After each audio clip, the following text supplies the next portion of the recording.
नमस्ते, मेरा नाम अंशिका वर्मा है। मैंने इस साल के सिविल सर्विसेज एग्ज़ाम 2020 में 136 रैंक हासिल की है और ये मेरा दूसरा अटैम्प्ट था सिविल सर्विसेज में। मैं आपके साथ इस मीडियम के थ्रू अपनी स्ट्रैटेजी शेयर करना चाहूँगी और अपनी जर्नी के भी कुछ मोमेंट्स शेयर करना चाहूँगी जो मुझे लगता है फ्यूचर एस्पायरेंट्स को हेल्प कर सकते हैं इस एग्ज़ाम को क्लियर करने में। मंजिल चाहे कितनी ही दूर हो, कितना ही कठिन हो, मकसद अगर साफ है तो मंजिल मिल ही जाती है, दूरियां मिट ही जाती है। ये लाइनें अंशिका समेत सभी मेहनत करने वालों पर सटीक बैठती है, जो असफल होने पर भी हार नहीं मानते और अपना मकसद पाए बिना नहीं थकते। लॉर्ड ऑफ रिकॉर्ड्स आज आपके सामने ला रहा है देश की सबसे कठिन और प्रतिष्ठित परीक्षा सिविल सर्विसेज में 136वीं रैंक हासिल करने वाली अंशिका वर्मा की कहानी। प्रयागराज के म्योराबाद चौराहा की रहने वाली अंशिका वर्मा ने पहले प्रयास में असफल होने के बाद दूसरे प्रयास में आईएएस, आईपीएस की परीक्षा को न केवल पास किया बल्कि 136वीं रैंक हासिल कर अपने प्रदेश का नाम भी रोशन किया है। अंशिका ने लॉर्ड ऑफ रिकॉर्ड से बातचीत में अपनी सफलता के राज खोले। उन्होंने चरणबद्ध तरीके से बताया कि कैसे यूपीएससी की तैयारी कर आप भी आईएएस बन सकते हैं। सबसे पहले तो आई विल टॉक अबाउट कि मैंने कैसे प्रिपेयर किया। तो इस एग्ज़ाम के लिए प्रिपेयर करने के लिए सबसे इम्पॉर्टेंट है कि आप एग्ज़ाम की रिक्वायरमेंट को समझें। एग्ज़ाम 3 स्टेजेस में होता है, prelims and then mains and then interview. तो जो प्रिलिमिनरी एग्ज़ामिनेशन है उसका जो पैटर्न है that's completely different from mains. तो उस एग्ज़ाम की रिक्वायरमेंट को समझना बहुत ज़रूरी है। इसलिए आप प्रीवियस ईयर क्वेश्चंस को देखें। प्रीवियस ईयर क्वेश्चंस को मैंने बहुत देखा, समझा कि किस एरिया से क्वेश्चन ज़्यादा पूछे जाते हैं, क्या इंपॉर्टेंट है, क्या इंपॉर्टेंट नहीं है। क्योंकि इतना मटेरियल होता है हमारे पास देखने को कि हम उसी मटेरियल में खो जाते हैं और जो नहीं इम्पॉर्टेंट होता है वो पढ़ने लगते हैं। तो इन सब चीज़ों को एलिमिनेट करने के लिए इट्स वेरी इंपॉर्टेंट कि आप एक एनालिसिस कर लें कि क्वेश्चंस कैसे पूछे जा रहे हैं। तो उस हिसाब से मैंने प्रीलिम्स की तैयारी की। मैंने पहले बेसिक सब्जेक्ट्स पढ़ लिए जैसे कि history, economics, polity, geography, environment. ये सब बहुत मेजर रोल प्ले करते हैं प्रीलिम्स एग्ज़ाम में। तो मैंने सबसे पहले उन एरियाज़ पे फोकस किया, एक बेसिक रीडिंग कर ली सारे सब्जेक्ट्स की। उसके साथ साथ करंट अफेयर्स बहुत इंपॉर्टेंट रोल प्ले करते हैं पूरे एग्ज़ाम प्रोसेस में। तो उसके लिए मैंने डेली बेसिस पे न्यूज़पेपर तो पढ़ा ही, उसके साथ साथ मैंने डेली कंपाइलेशन जो आते हैं करंट अफेयर्स के, जैसे इनसाइट्स एक वेबसाइट है, वो डेली कंपाइलेशन देती है, तो मैंने उसको फॉलो किया।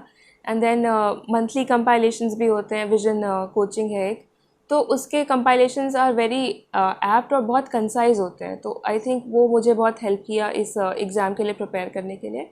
तो प्रीलिम्स तो इट्स ऑल अबाउट प्रैक्टिस। आप जितना प्रैक्टिस करेंगे उतना आपको समझ में आएगा कि क्या आंसर हो सकता है। आपको फैक्ट्स याद होने लगेंगे धीरे धीरे प्रैक्टिस करके, और आप इंटेलिजेंट गेसिंग भी कर पाएंगे प्रैक्टिस के थ्रू। अंशिका ने बताया कि मेंस की तैयारी प्रीलिम्स से एकदम अलग होती है। इसमें आप जितना उत्तर को लिखने की प्रैक्टिस करेंगे उतना ही आपको फायदा होगा। और हाँ, उसी सब्जेक्ट का चुनाव करें जिसमें आपकी रुचि हो। अपनी सेल्फ स्ट्रेटेजी बनाकर अपनी कमियों को दूर करने का प्रयास करें। सेकेंडली, अगर मैं मेंस की बात करूं तो मेंस की अप्रोच बिल्कुल डिफरेंट होनी चाहिए, क्योंकि वो डिफरेंट गेम है। उसमें आंसर राइटिंग बहुत मेजर रोल प्ले करती है और आंसर राइटिंग प्रैक्टिस बहुत ज़रूरी होती है। तो मैंने कुछ 5-6 महीने लगातार रोज़ कम से कम 5-6 आंसर्स लिखे और उसको एनालाइज़ किया कि कभी मुझे कंटेंट ख़राब लग रहा था अपने आंसर्स में, कभी लग रहा था कि इनकम्प्लीट सा आंसर है। तो वो जो गैप्स मुझे दिखे अपनी खुद की प्रेपरेशन में कि मैं क्यों नहीं अच्छा आंसर लिख पा रही हूँ, वो मैंने फिल किया रिविज़न के थ्रू और अपने नोट्स बना के। तो आई थिंक इस एग्ज़ाम में ज़रूरी है कि आप एक सेल्फ़ असेसमेंट करें कि आप कहाँ गलत जा रहे हैं, कहाँ सही जा रहे हैं। उस असेसमेंट के थ्रू आप अपनी इंडिविजुअल स्ट्रैटेजी बनाएं, क्योंकि उसी से आपको पता चलेगा कि आपकी इंडिविजुअल स्ट्रेंथ्स कहाँ हैं और उन स्ट्रेंथ्स पे आप प्ले करें इस एग्ज़ाम में। और प्रैक्टिस, रिवीजन बहुत ही ज़रूरी है। मेंस एग्ज़ाम में एक चीज़ और बहुत ज़रूरी है कि आप अपने ऑप्शनल का जो चुनाव है वो बहुत समझदारी से करें। आप ऐसा ही सब्जेक्ट चुनें जो जिसमें आपको इंटरेस्ट हो। बिकॉज़ मार्केट में क्या चलता है यूपीएससी वाले में कि लोग वही ऑप्शनल चुनते हैं जो बहुत पॉपुलर हो रहा है, इंटरेस्ट भी नहीं होता, बट लोग देखते हैं कि अरे बहुत स्कोरिंग है तो ले लेते हैं। बट ऐसा ना करें, आप पढ़ें ऑप्शनल्स को, कई सारे देख लें ऑप्शंस, और आपको जो इंटरेस्टिंग लग रहा है, जिसमें आप बहुत सारा समय उसके साथ बिताना होता है ऑप्शनल के साथ, 5-6 महीने तो ऑप्शनल की तैयारी में लग जाते हैं। तो since it has to be interesting, अगर आपको उसमें कुछ अच्छे मार्क्स लाने हैं तो ऑप्शनल का जो सिलेक्शन है that has to be careful. Anshika ने बताया कि यूपीएससी का आखिरी फेज होता है इंटरव्यू, जिसमें आपकी पर्सनालिटी, आत्मविश्वास और क्लियरिटी ऑफ थॉट का टेस्ट होता है। तीसरा आता है इंटरव्यू फेज़, वो इट्स बेसिकली पर्सनालिटी टेस्ट। उसमें आपको बहुत ज़्यादा कुछ नहीं करना, वो कॉन्वर्सेशन जैसा होता है और आपकी personality, confidence, clarity of thought, ये सब चेक किया जाता है। तो सबसे आसान स्टेज मैं कहूँगी कि इंटरव्यू स्टेज ही है, जहाँ पे प्रेपरेशन से ज़्यादा आपकी थिंकिंग, आपका थॉट प्रोसेस चेक होता है।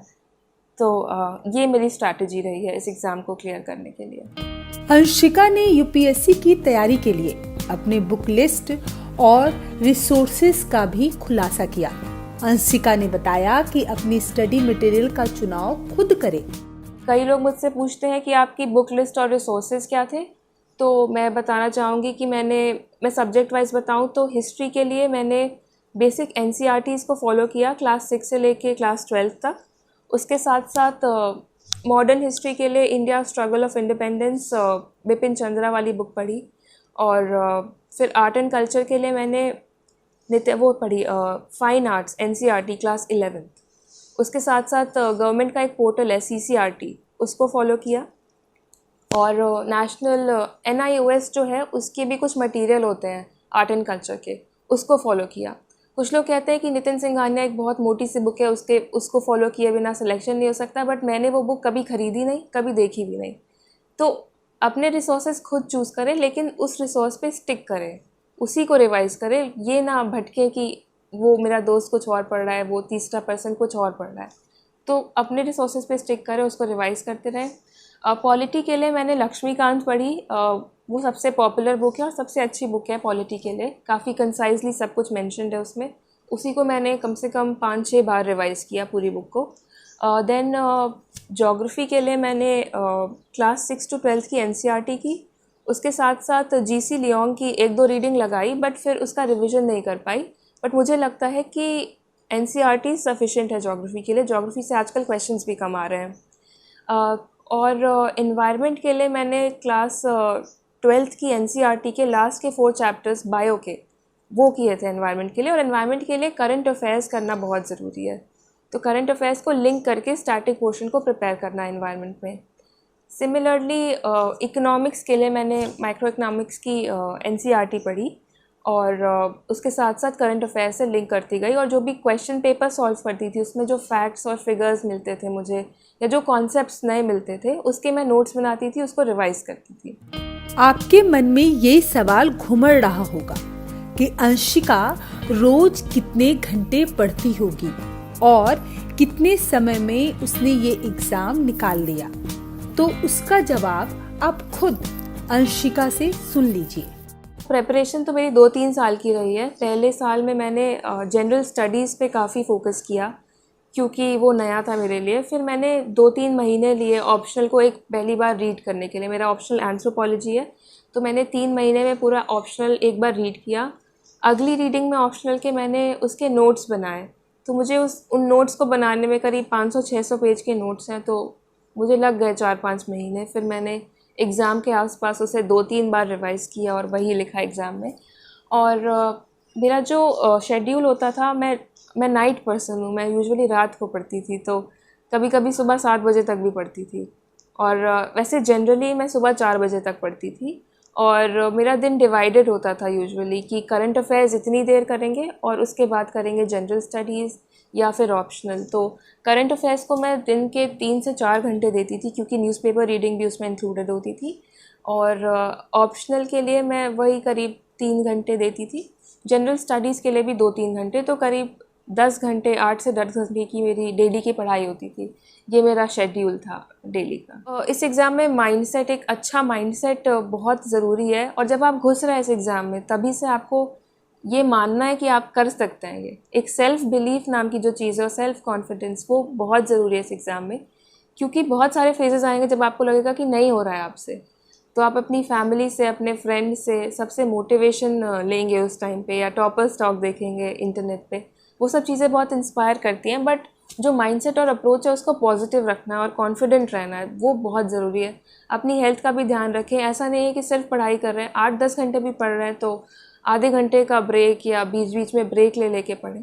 उससे दिमाग भी फ्रेश रहेगा और प्रोडक्टिविटी भी ज़्यादा रहती है। सफलता का कोई शॉर्टकट नहीं होता। कड़ी मेहनत और लगन से ही उसे हासिल किया जा सकता है। लेकिन मेहनत के साथ ही पॉजिटिविटी एक ऐसा फैक्टर है जो आपकी सफलता के बीच की दूरी को कम कर सकता है।